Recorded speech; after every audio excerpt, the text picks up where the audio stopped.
Finish Alice Through the Looking-Glass. Alice, Chapter 10. Shaking. She took her off the table as she spoke and shook her backwards and forwards with all her might. The Red Queen made no resistance whatever, only her face grew very small and her eyes got large and green, and still, as Alice went on shaking her, she kept on growing shorter and fatter and softer and rounder, and... Chapter 11, Waking. And it really was a kitten, after all. And the final chapter, 12, Which Dreamed It. Your Majesty shouldn't purr so loud, Alice said, rubbing her eyes, and addressing the kitten respectfully, yet with some severity. You woke me out of oh, such a nice dream. And you've been along with me, Kitty, all through the looking-glass world. Did you know it, dear? It is a very inconvenient habit of kittens. Alice had once made the remark that whatever you say to them, they always purr. If they would only purr for yes and mew for no, or any rule of that sort, she had said, so that one could keep up a conversation. But how can you talk with a person if they always say the same thing?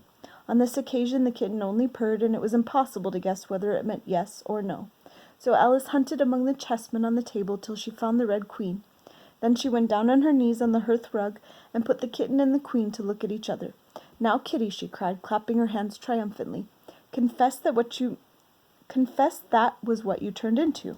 But it wouldn't look at it, she said, when she was explaining the thing afterwards to her sister. It turned away its head and pretended not to see it, but it looked a little ashamed of itself, so I think it must have been the Red Queen.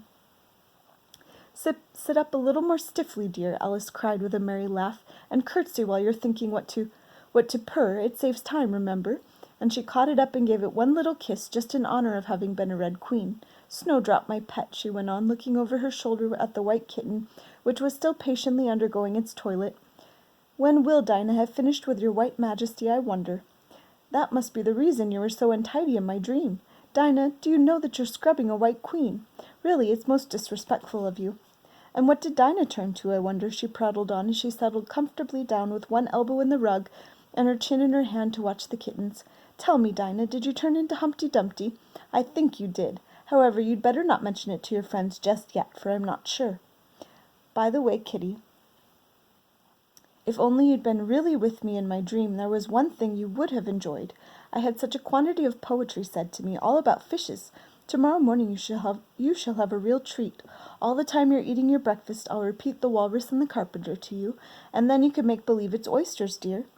Now, Kitty, let's consider who it was that dreamed it all. This is a serious question, my dear. You should not go on licking your paw like that, as if Dinah hadn't washed you this morning.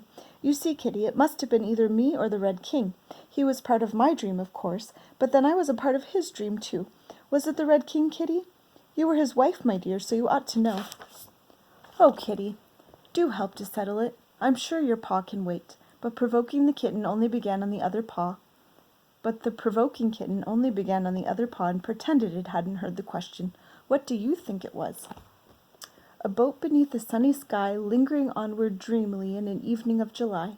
Children 3 that nestle near, eager eye and willing ear, pleased a simple tale to hear.